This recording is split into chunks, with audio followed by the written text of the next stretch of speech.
What is going on, chess YouTube? In today's video, we're looking at a crazy game where Gukesh sacrifices the queen against the GOAT Magnus Carlsen at the 2022 Speed Chess Championships. And here we go. In the game, Gukesh opens 1d4, Magnus goes g6, the modern defense, then we have e4, and now on move 2, instead of bishop g7, that is the standard idea in the modern. Here, Magnus does go d6. Very interesting. All right, Gukesh is not phased. He goes knight c3, developing that queenside knight, setting up potentially bishop e3, queen d2, and long castles. That is the most aggressive setup against the modern defense and the Pirc defense. Now, Magnus, again, instead of, say, knight f6 or bishop g7, he does go c6 in the spirit of the Czech Pirc defense, except it's not a Pirc, it's a modern defense. I don't even know what to call this. All right, now, here, Gukesh, bishop e3. The typical placement for the bishop, again, the idea being queen d2 and long castles. That is the most aggressive setup against Magnus' play so far.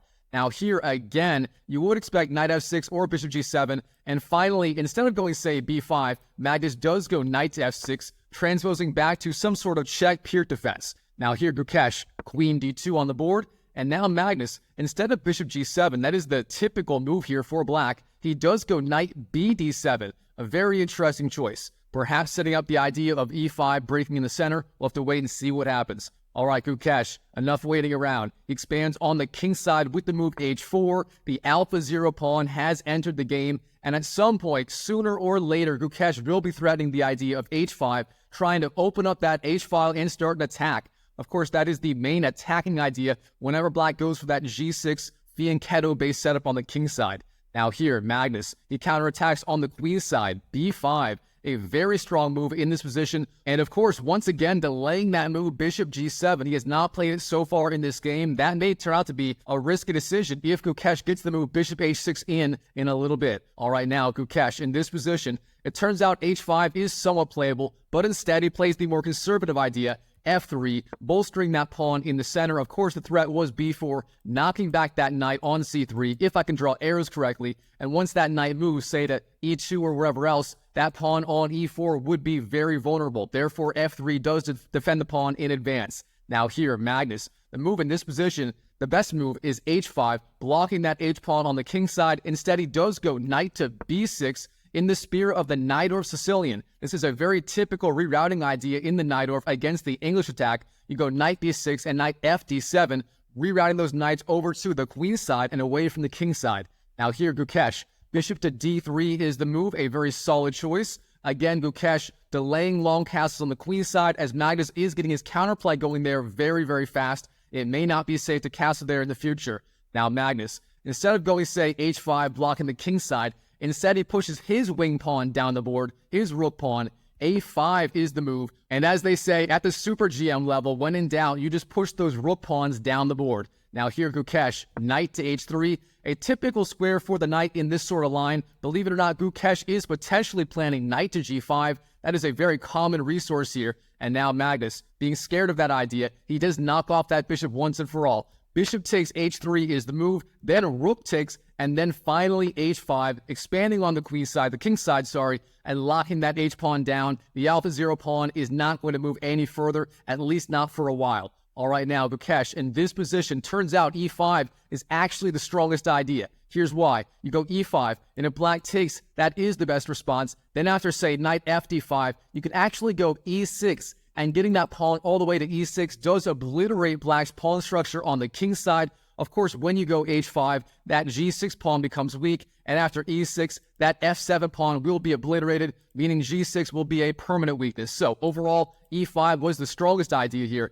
Instead, Gukesh does castle on the queen side. So long castles on the board, and now Magnus finally goes bishop g7, the typical move in the Pirc defense. Magnus delayed it until move 11, very interesting. And now Gukesh does just get his king to safety, king to b1 on the board. And now Magnus, what is his idea here? Does he want to castle? Does he want to attack on the queen side? Do something else? What's it going to be? Well, it turns out in the game, he does go knight f to d7, rerouting his knight. It's a very typical move in this line. However, it does turn out to be a little bit slow in this position, and here's why. In this position, Gukesh expands on the king side with the move f4, the idea being potentially e5, breaking in the center in the spirit of the Austrian attack against the Pirc defense. All right, here, Magnus. He reroutes his knight back to f6, knight to f6, his knight going to d7, then f6. What is the idea? Well, it turns out when you go f4, you do weaken that e4 pawn. Therefore, the knight does belong on f6 here. So, knight to f6, not a bad move at all. But here, Gukesh, he is not done attacking.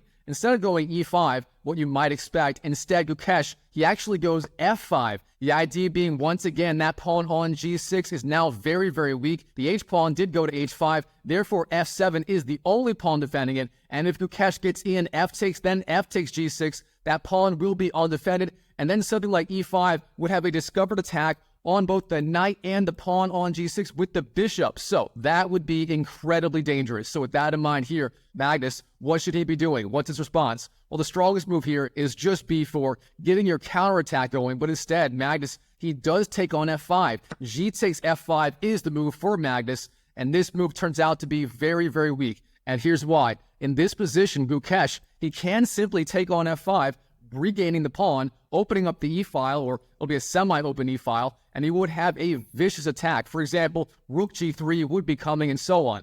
But instead, here Gukesh, he actually opts to sacrifice a pawn. He plays the move e5, and honestly, I'm not sure if this is a mouse slip or something else. Was it on purpose? Was it a mistake? I don't know. But it turns out e5 is quite a bit weaker than the alternative e takes f5. And here's why. In this position, Magnus, he has the resource knight to g4 immediately. That move would be incredibly strong, putting pressure on that dark squared bishop on e3.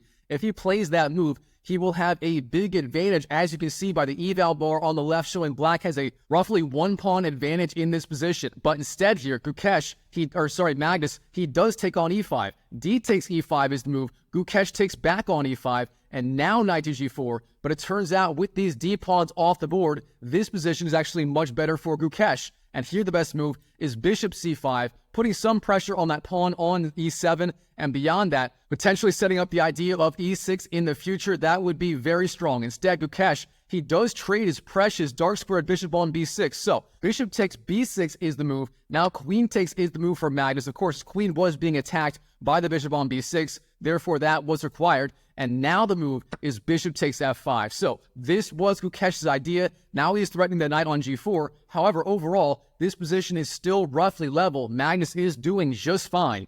Now here, the best move for Magnus by far is rook to d8, putting pressure on that queen on d2, taking over that open d-file once and for all. However, instead of that, he does take that pawn on e5. Knight takes e5, and it turns out this is a big mistake. And here's why. Here, Gukesh, he just slides his rook over, rook to g3, putting a lot of pressure on that bishop. And now black's kingside is very, very vulnerable. For example, if you go short castles, that would be an absolute disaster. Queen to h6 would be the move, threatening checkmate on g7, and also threatening ideas like queen to h7, as that square is also undefended. So, between that queen and that rook on g3 and that bishop on f5, short castling on the king side would not be a good idea for black. But with that in mind, what should he be doing instead? Well, it turns out the best move is just king to f8, defending that bishop with the king, and your rook on h8 can always be activated later on h6 if necessary. However, instead in the game, Magnus, he actually goes bishop to h6, putting pressure on that queen on d2. And as you can see by the eval bar on the left, this was not a good move at all. Here, Gukesh, he has a decisive blow. Well, not decisive, but he has a move that would give him a massive advantage. And if you like puzzles, pause the video right now and try to find the key idea for Gukesh in this position. And while you're at it, if you're enjoying this video, go and smash that like button for more videos just like this one. All right, here, Gukesh, of course, the move he plays in the game is the queen sacrifice. Queen takes h6, an absolutely brilliant move.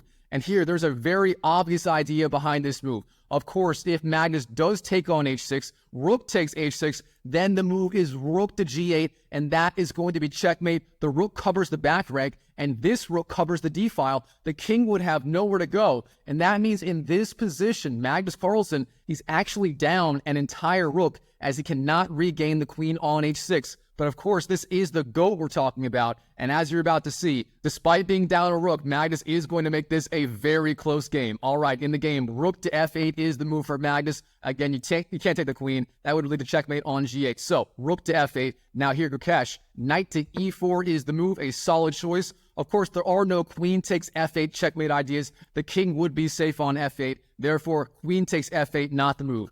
Now Magnus, rook to d8, challenging control of the open d file, a solid choice. Here Gukesh does trade, rook takes d8, then queen takes. That was the correct decision by Gukesh. There simply was no good way to maintain control of the open d file. Now here, Gukesh, in this position, he does play the move a3, but it turns out this is a little bit slow. Instead, the computer likes the idea of the exchange sacrifice, rook to d3, blocking the d file with the rook. Instead, a3 does allow black to slide in with the queen, queen to d1, and that is what Magnus plays in the game. So, queen d1 on the board, a very strong move, hitting the king on b1, forcing a retreat like either king to a2 or queen to c1. In the game, Gukesh did go queen to c1, a solid choice, but now Magnus, queen to d5, just retreating the queen, and the queen is very well centralized on d5, hitting that knight on e4, and of course I can't say Magnus is doing just fine here, as he is down an entire piece in this position, that being that light squared bishop.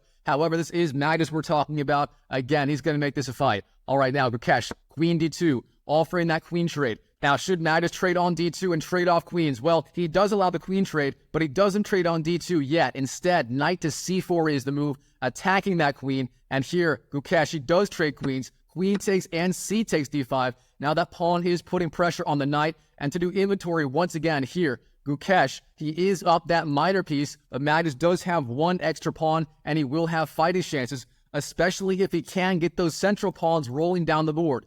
Now here, Gukesh, again, that knight's being attacked. So, knight to c3, putting pressure on both b5 and d5. Now Magnus, the move is e6, defending the pawn on d5, and hitting bishop on f5 with tempo. Therefore, he will have a chance to defend that pawn on b5. Now here, bishop d3 is the move, and then knight to e5 for Magnus, putting pressure on that bishop on d3. Now here, Gukesh, bishop takes b5, winning that pawn with check. The king must move, king to e7, and then rook to g5, pressuring the knight on e5 and the pawn on h5.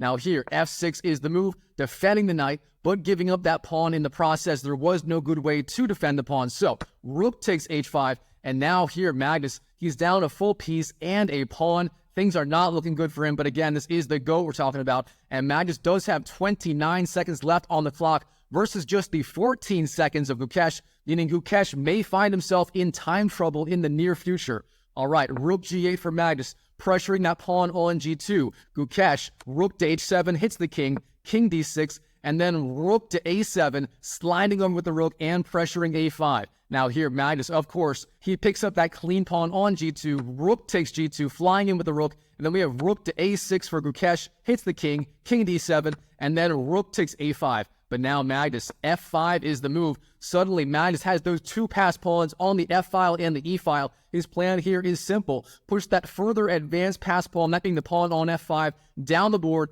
as fast as humanly possible. That is his best chance to save this game. All right, Gukesh, rook to a7, hits the king, king to f6, then a4. Gukesh knows his plan is the same. Push his rook pawn down the board as fast as humanly possible. All right, now Magnus, d4 on the board, pressuring that knight on c3. The knight must move, knight e2, and then Magnus plays a brilliant move, d3. Okay, what is the idea here? It's very, very simple. Let's say you take with the bishop. Bishop takes d3. Then you take the bishop with the knight. Knight takes d3. And if c takes, then rook takes e2, and the knight hangs, and Magnus regains his missing piece. On the other hand, if you go c takes d3, recapturing there, then rook takes e2 does win the knight once again. And finally, let's say you don't take that pawn, you move the knight somewhere, I don't know, knight to f4, then the move is d2. The king cannot get over, the knight on e5 guards the d7 square, rook d7 is impossible,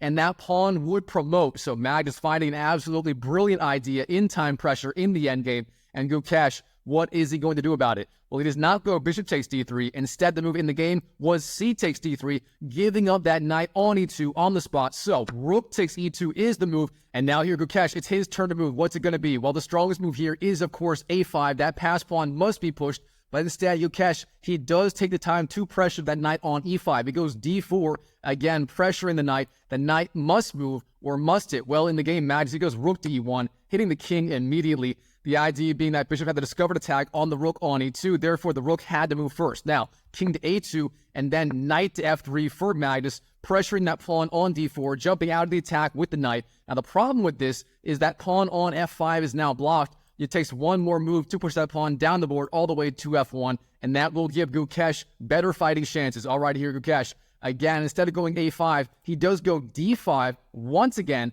pushing his pawn down the board. Now the idea is after e takes d5, black's pawn structure is a little bit damaged, and now finally he does go a5, expanding on the queen side. Now, knight d4 for Magnus, pressuring that bishop. If that bishop falls, the rook on a7 would also be pressured. Therefore, you do have to do something about that. In the game, the move is bishop to a4. Instead, rook b7, defending the bishop, was a stronger idea, as then the rook is already off the a file, and that allows that pawn to promote faster. Now here, after bishop a4, the rook at some point will also have to move. Therefore, Gukesh, he is one step behind where he could have been in this position. And Magnus, once again, despite being down the rook out of the opening, somehow, some way, he has fought back in this game. All right, f4 on the board. Magnus pushing his pass pawn down the board. Gukesh doing the same. a6. It's going to be a tight race here. All right, Magnus, his best idea is f3. Once again, pushing that pawn as quickly as possible.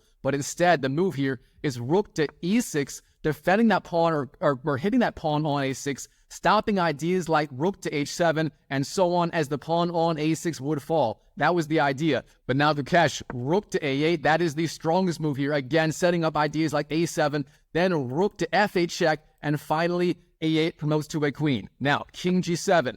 Magnus, he's guarding against that idea. Now, for example, if a7, then rook g8, the king would guard that square. Now here, Gukesh, his best move is going to be bishop d7, hitting that rook on e6 right away. But instead, the move is a7, pushing the pawn one square forward, and this turns out to be a critical mistake. And if you like puzzles, pause the video right now and try to find the best move in the endgame for Magnus right here to equalize the game on the spot.